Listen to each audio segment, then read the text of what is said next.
প্রচণ্ড গরমে ঘাম বসে বড় ছেলেটার 2 দিন যাবৎ প্রচণ্ড জ্বর হয়েছে। জ্বরে কোনো কিচ্ছু মুখে দিতে পারছে না। আজকে হঠাৎ করে এই সন্ধ্যার সময় বলতেছে, আম্মু একটু টক টক করে টমেটো দিয়ে একটা ডিম দিয়ে সুন্দর করে একটু স্যুপ রান্না করে দাও তো, দেখি খাইতে পারি কিনা।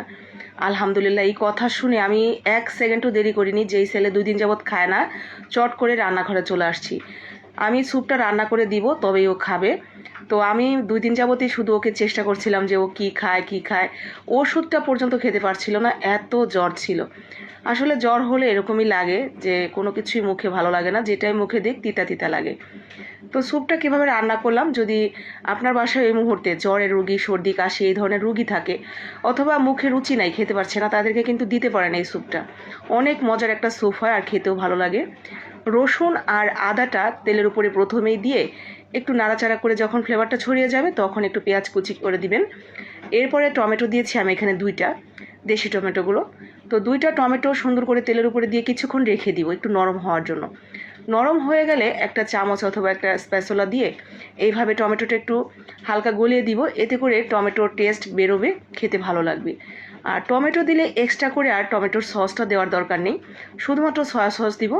আমি এখানে 1/2 লিটার এবং 1/2 লিটারের অর্ধেক পানি দিয়েছি, মানে 3 পোয়া পানি দিয়েছি।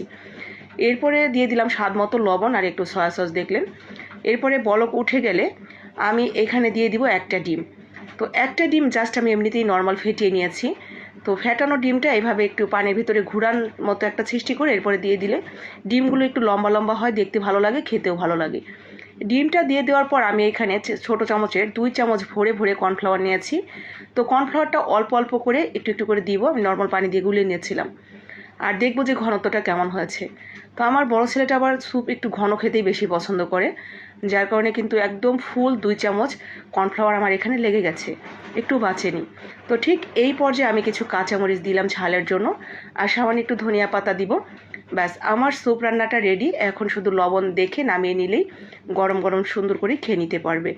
তো আমার রান্না শেষ করা মাত্রই কিন্তু আমি ওকে 1 বাটি স্যুপ দিয়ে দিয়েছি। আলহামদুলিল্লাহ, পুরো বাটি না খেলেও ও অর্ধেকের বেশি বাটি স্যুপ খুব মজা করে তৃপ্তি সহকারে খেয়ে বলতেছে, আম্মু আজকে অনেক ভালো লাগতেছে, 2 দিন পর একটু পেট ভরে খাইলাম।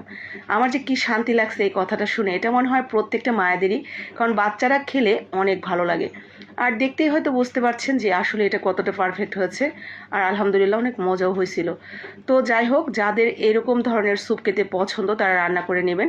আর বাসায় যদি এই মুহূর্তে আমার মতো এরকম হয় জ্বরের রোগী আছে, তাহলে কিন্তু দিতে পারেন। আমার মনে হয় সে খুব মজা করে তৃপ্তি করেই খেতে পারবে। তো আজকের মতো এখানেই রেখে দিচ্ছি, কথা হচ্ছে পরবর্তী কোনো ভিডিওতে। আসসালামু আলাইকুম, আল্লাহ হাফেজ। ভালো লাগলে লাইক কমেন্ট শেয়ার করে দিন, যাতে বাকিরাও দেখে বানিয়ে নিতে পারে।